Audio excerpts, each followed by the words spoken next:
आज जो हमारे गेस्ट है यहां पर बैक स्टेज पर, उनकी जो एनर्जी है वो नेक्स्ट लेवल है। वो इंडिया के सबसे पॉपुलर मोटिवेशनल स्पीकर्स में से एक हैं। Please give an energetic and warm welcome to the one and only Sonu Sharma.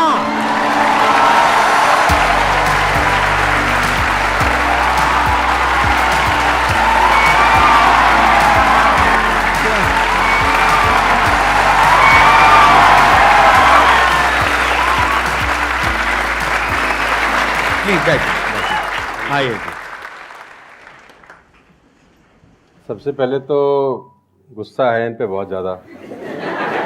क्या गुस्ताखी हो गई सर? देखो, ऐसा होता है कि आपके जो ऑडियंस है ना, वो आपको बार बार प्रेशराइज कर रहे हैं। आप वहाँ गए, आप वहाँ क्यों नहीं जा रहे? अरे मैंने कहा अच्छी बदमाशी नहीं जाते हम।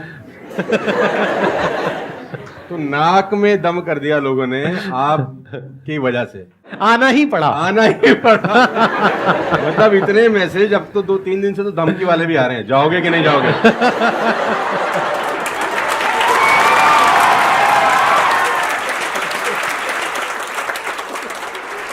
इस बहाने मिलना तो हो गया ना सर? इस बहाने मिलना हो गया। और मैं जानता हूं कि 2-2.5 महीने से हम लोग प्रोसेस में थे कि आपके से मुलाकात होगा, लेकिन अच्छा लगा बच्चों की एनर्जी देखकर और आपसे मिलकर वाकई में।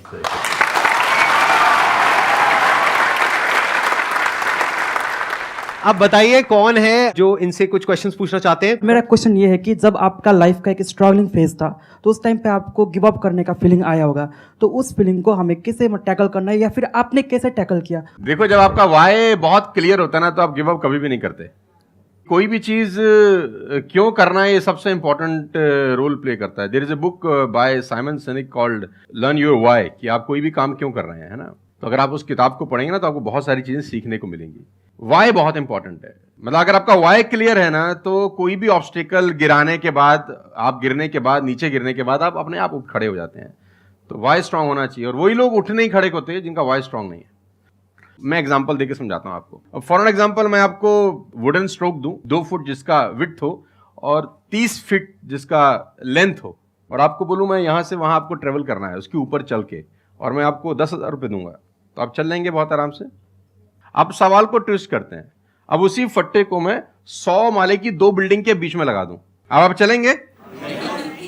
लेकिन मैं अगर आपको अभी भी चलवा दूं तो आप अभी भी चलेंगे। अगर आपको पता हो कि दूसरी बिल्डिंग में आपकी बेटी है और उस बिल्डिंग में आग लग गई है, और मैं आपको 1 रुपया भी नहीं दूंगा, फिर भी आप चलेंगे, बिकॉज आपका वाई क्लियर है। जब आपका वाई क्लियर होता है ना, तो कोई भी ऑब्स्टिकल, कोई भी गिरावट आपको कभी रोक नहीं सकती। लेकिन जब वाई क्लियर नहीं होता, तो छोटी से छोटी ऑब्स्टिकल भी आपको वापस ले जाती है जहां से आपने जर्नी स्टार्ट किया होता है। वाई इंपॉर्टेंट है। आप सबसे मेरा एक क्वेश्चन है, आप कैसे बनना चाहते हो? जैसे एक होता है कि जरा सा भी कोई थोड़ी सी भी प्रॉब्लम आई तो रोने लग गए, परेशान हो गए। एक ऐसी पर्सनालिटी आपकी हो सकती है कि आने दो, जो आ रहा है आने दो, देख लेंगे, संभाल लेंगे। वो किसके अंदर हो सकता है? जिसने बहुत सारी छोटी छोटी प्रॉब्लम्स को फेस किया है, वही तो बोल सकता है ना आने दो। इस बात को अच्छे से समझ लो कि स्ट्रांग बनते कैसे हैं। स्ट्रांग बनते हैं प्रॉब्लम से, फेलियर से, स्ट्रगल से, सक्सेस से नहीं। सक्सेस से तो दिमाग खराब होता है हम सबका। सच बता रहा हूं आप लोगों को। अभी आप लोगों के लिए सक्सेस बहुत इंपॉर्टेंट है ना। सक्सेस से कुछ नहीं होता है। सक्सेस जब मिल जाती है, हम अपने कंफर्ट जोन में चले जाते हैं और दिमाग खराब हो जाता है, ईगो बढ़ जाती है। बट एक्चुअल में एक इंसान अंदर से जो स्ट्रांग बनता है ना, वो बनता है ठोकरे खा खा करके, प्रॉब्लम्स को फेस करके, स्ट्रगल्स को देख करके। तो आप जितना अभी इस एज में फेलियर्स को देख लोगे, फेलियर से डरोगे नहीं, उतना ही आने वाले 10 साल बाद स्ट्रांग हो जाओगे। With all the respect and regard to everybody, आप देखेंगे कि जो सड़क किनारे बहुत सारे लोग रह रहे होते हैं ना, तंबू वंबू लगा के कुछ सामान बेच रहे हैं टाइप्स, वहाँ देखना उनके बच्चों का इम्यून सिस्टम बहुत शानदार होता है।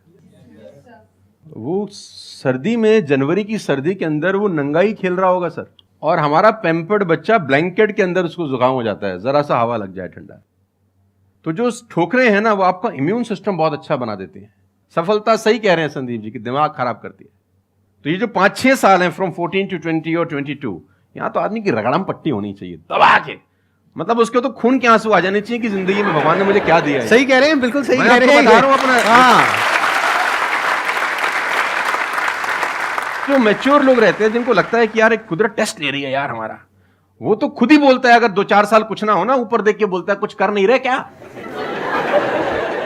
मुझसे भरोसा उठ गया है क्या? हाँ सही बात है। भेजो कुछ चैलेंज, मैं तैयार हूं कुछ बड़ा मजा करने ही नहीं के आता लिए। उसके बिना, उसके बिना मजा ही नहीं हम आता। तो लोग वो हैं कि हम गाड़ी चलाते हैं ना, 4-5 साल स्मूथ चलने लग जाए गाड़ी रोड पे, तो हम गाड़ी रोक के खुद ही खड्डा खोदते हैं सड़क पे। साला इतनी स्मूथ क्यों चल रही है?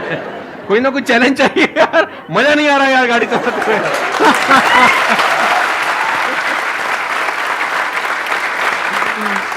तो चैलेंजेस आपका इम्यून सिस्टम बहुत अच्छा करती हैं, और मेरे हिसाब से 14 और 20 साल का जो एज है, इसमें तो खूब पिटाई होनी चाहिए आदमी की, खूब रगड़ा पट्टी होनी चाहिए, ताकि उसका इम्यूनिटी एक बार अच्छी हो जाए, बाकी का उसका जो 60-70 साल का जिंदगी है ना, वो लोहा हो जाता है।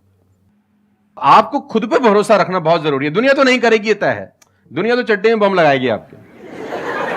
हाँ, तकलीफ ये नहीं है कि चड्डे में बम लगाएगी, तकलीफ ये है कि रिमोट भी अपने हाथ में रखेगी जब मन करे। हाँ, जब मन करेगी वो ठास। सही दुनिया बात पे है। भरोसा नहीं करेगी, ये तय है। लेकिन अगर आपने भी भरोसा नहीं किया अपने ऊपर, तो मुझे लगता नहीं है कि वो ऊपर जाएंगे तो वो खुश होगा। वो कहेगा मैंने क्या बना के भेजा था यार, तुमने साला खुद पे ट्रस्ट नहीं किया यार।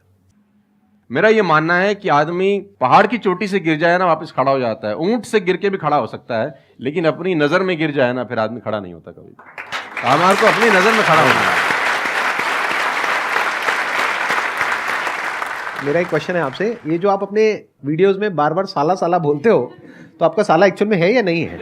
नहीं, बिल्कुल है, हष्ट-पुष्ट है। कहते ना सारी खुदाई एक तरफ। एक्चुअली मैं उसको याद करता हूँ, लोग कुछ और वही मैं क्या। आजकल का जो दौर है ना, जो मुझे कई बार लोग बोलते हैं आप साला मत बोला करिए, लेकिन साला बोलने से जो वजन बढ़ता है ना बात में, वो कुछ और शब्द उसको भरपाई नहीं कर पाता। वो उसकी भरपाई नहीं हो पाती। और कभी कभी जैसा लोग मुझे बोलते हैं मत यूज करो, ये वो आदमी है जो नेटफ्लिक्स देख रहा है और न जाने क्या क्या देख रहा है और क्या क्या सुन रहा है, लेकिन उसको मेरे से पंगा है थोड़ा सा। हर आदमी रहता है ना कि इस देश में हर आदमी से खुश हो सकता है क्या? If everybody likes you have a serious problem, है ना? अगर दुनिया में सब आपको पसंद करते हैं तो आप में कोई प्रॉब्लम है, फिर आपने कोई समझौते ही किए हैं जीवन के अंदर। हाँ। तो मैं वो जानबूझ के बोलता हूं, क्योंकि उसका जो वजन है ना यार, मैं और बोलना चाहता हूं और भी कुछ, लेकिन रोक लेते हो।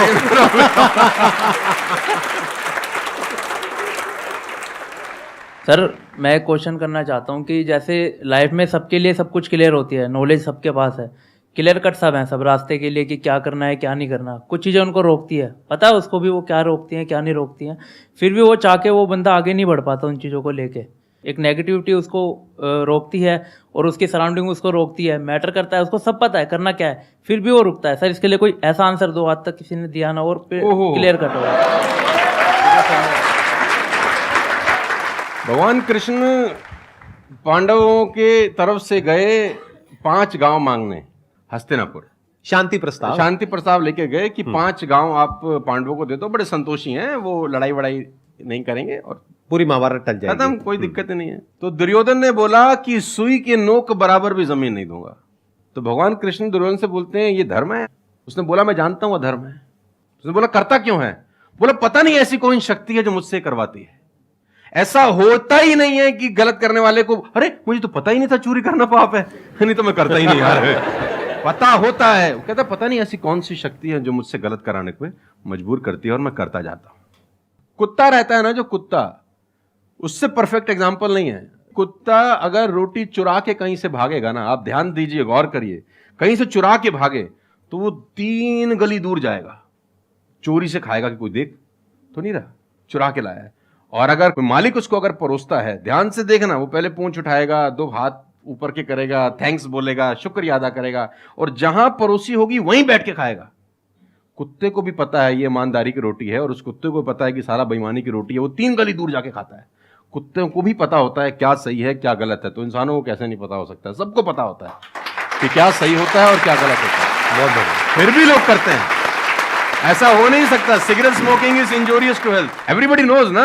अब वो 40 साल तक साला चेन स्मोकिंग कर रहा है और उसके फेफड़े खराब हो गए, डॉक्टर ने बोला भाई तेरी वारंटी खत्म है, तू विल शील लिख ले, तू जाने की तैयारी कर ले। और ये डॉक्टर साहब को अगर इनोसेंटली बोल रहे, डॉक्टर साहब मुझे पता होता, भगवान कसम मैं पीता ही नहीं, बोल सकता है ऐसे? नो, उसको पता था। पता होने से कुछ नहीं होता। मैं अपनी ट्रेनिंग में बोलता हूं execution is the most powerful thing. आपको सब पता है, सुबह सैर करने से सेहत अच्छी रहती है, हर किसी को पता होता है। गरीब भी कर सकता है, अमीर भी कर सकता है, चप्पल है तो भी कर सकता है, नाइकी का जूता वाला भी कर सकता है, लेकिन फिर भी नहीं करता ना। पता होने से क्या होता है? कुछ नहीं होता, एग्जीक्यूशन इज इंपॉर्टेंट। यहां पर मैं थोड़ा सा ऐड करूंगा इनकी बात में। अब इस प्रॉब्लम को सोल्यूशन क्या है? जैसे फॉर एग्जांपल एक बार आपको सिगरेट की लत लग गई, तब अगर आप एक क्वेश्चन पूछोगे तो आपके लिए सिगरेट को छोड़ना, अगर मानो आपको 10 साल हो गए सिगरेट पीते हुए, अब एकदम से सिगरेट को छोड़ना बहुत ही मुश्किल है। मैं बोलता हूं आसान है, लेकिन इतना आसान नहीं है, क्योंकि बायोलॉजिकली आपकी जो ब्रेन है वो मांगेगी उस चीज को। अब सिर्फ साइकोलॉजिकली आप क्रेव नहीं कर रहे सिगरेट के लिए, बायोलॉजिकली भी वो क्रेविंग उठेगी अंदर से। जैसे भूख लगती है, प्यास लगती है, वैसे ही निकोटिन मांगेगी आपकी जो ब्रेन है। तो इसका सोल्यूशन क्या है? जब भी कोई गलत काम करने की शुरुआत कर रहे हो, आपको पता है कि वो सही है गलत है, तभी आपने क्वेश्चन पूछा, आपको पता है कि मैं यहां पर गड़बड़ कर रहा हूं। अब वो गड़बड़ क्या हो सकती है? टाइम खराब कर रहा हूं। एक बार आदत पड़ गई टाइम खराब करने की, उसके बाद बहुत मुश्किल हो जाएगा उसको छोड़ना। बहुत लेकिन अगर शुरुआत हो रही है टाइम खराब करने वही की, रोक लिया, वही रोक लिया, पहली सिगरेट पे आप रुक गए, तो बच जाओगे। मैं आपको संदीप जी को ऐड करता हूं, ये बिल्कुल फैंटास्टिक बात बोली इन्होंने, बहुत जबरदस्त बात बोली। एक गुरु और एक चेला कहीं से ट्रेवल कर रहे थे, राइट? कोई जंगल टाइप जगह थी, तो गुरु ने बोला इसको उखाड़ दो। क्या उखाड़ दो? वो छोटा सा पौधा सा लगा था, इतना सा उंगली जितना बाहर आया था। तो बच्चे ने बोला कौन सी बात है, खट से उखाड़ दिया। हाँ। थोड़ा सा और आगे गए तो 2-2.5 फुट का एक छोटा सा पेड़ था। गुरु ने बोला इसको उखाड़ दे। उसने थोड़ा सा जोर लगाया, वो भी उखाड़ दिया। फिर 4-5 फुट लंबा पेड़ था। गुरु ने बोला अब इसको उखाड़ दे। थोड़ी सी उसको मेहनत लग रही, लेकिन उसने फाइनली उसको भी रिमूव कर दिया। अब एक बरगद का पेड़ था करीब करीब 20 फीट ऊंचा। गुरु ने बोला अब इसको उखाड़। बोला महाराज कैसी बातें करते हुए, कैसे उखड़ेगा? बोला यही सिखाना चाह रहा था कि एक बार जड़ें गहरी हो जाए ना, तो उसको उखाड़ना बहुत मुश्किल होता है।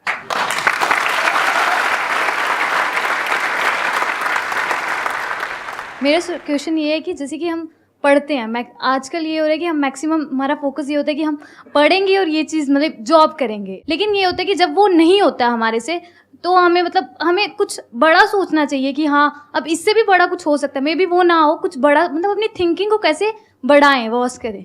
देखो ये जो सोच है ना कि मुझे पढ़ना है और फिर मुझे जॉब चाहिए, ये सोच ही गलत है। अगर आप मुझसे पूछोगे तो मेरे स्टैंड पॉइंट से सोच पता है क्या होनी चाहिए? इतना तगड़ा इंस्ट्रूमेंट हमको मिला हुआ है, ये जो ह्यूमन बॉडी है, इसको एक इंस्ट्रूमेंट की तरह देखो। कितना कमाल का इंस्ट्रूमेंट है, क्या ब्रेन है हमारे पास में, क्या थिंकिंग पावर है, क्या एबिलिटीज है। इसको हम यूज कर रहे हैं किस लिए? सर्वाइव होने के लिए। सर्वाइव तो जानवर भी कर जाते हैं, उसमें क्या बड़ी बात है? तो नॉलेज को यूज करो, यानी एजुकेशन को यूज करो कुछ क्रिएट करने के लिए। माइंडसेट को चेंज करो।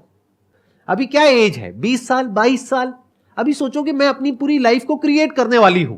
20 साल, 30 साल, 40 साल, 50 साल, अभी पूरी लाइफ पड़ी है। उसको कैसे क्रिएट करना चाहते हो आप? कैसी लाइफ चाहते हो आप?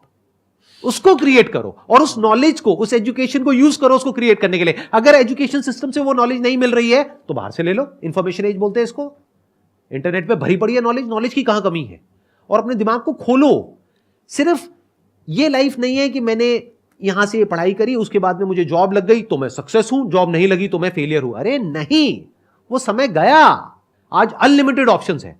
फिर भी अगर हम ऐसी बात करते हैं तो इसका मतलब क्या है कि अभी हमारा दिमाग खुला नहीं है, दिमाग बंद है। बोलते हैं ना mind is like a parachute, it can't work unless it's open. तो दिमाग को खोलो, देखो दुनिया में क्या क्या हो रहा है। Job is not the only way to make money, there are lot of ways to make money. You must have that capability to create something of value for the society, for the world. अगर आप ऐसा कुछ कर सकते हो तो दुनिया तैयार है आपको पैसा देने के लिए। आप इसको ऐसे देखो, मैं आपसे एक क्वेश्चन पूछता हूं। आपकी लाइफ में मानो कोई बहुत बड़ी प्रॉब्लम है और वो किसी पर्टिकुलर प्रोडक्ट से या सर्विस से सॉल्व हो जाती है, आप पैसे दोगे या नहीं दोगे? देंगे। दोगे ना? तो और लोग भी तो आपको देंगे। इसी को तो बिजनेस बोलते हैं।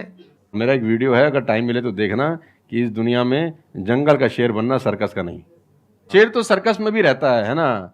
अब वो जो चाबुक वाला ना उसको नचाता है, आग में से भी कूदने को बोलता है तो बेचारा कूद जाता है। उसको सिर्फ सहूलियत ये होती है कि उसको टाइम पे खाना मिल जाता है बस। लेकिन जो जंगल का शेर है उसको कभी मिलता है, कभी नहीं मिलता। उसको रोज हॉन्ट करना पड़ता है। Every day when the sun rises उसको भागना पड़ता है शिकार के लिए, नहीं तो वो शाम का अपना सूर्यास्त नहीं देख सकता, मर जाएगा।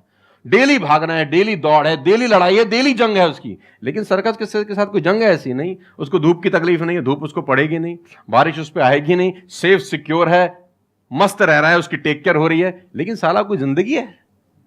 बच्चे भी पूंछ पे हाथ लगा के चले जाते हैं जब पूंछ बाहर घूम रही होती है। अब यही पिंजरा हटा दो, अब बच्चे को बोल हाथ लगाइयो, है ना? तो जिंदगी में बनना, तो जंगल का शेर बनना, चैलेंजेस होने चाहिए। आराम से 2 टाइम का खाना मिल जाएगा, वो तो सर्कस वाली कहानी है, मुझे सूट नहीं करती। जंगल में रहे, खाना मिलेगा नहीं मिलेगा लेकिन शान से जिएंगे। 100 साल की नालायक जिंदगी से 30 साल की साले शानदार जिंदगी ज्यादा अच्छी है।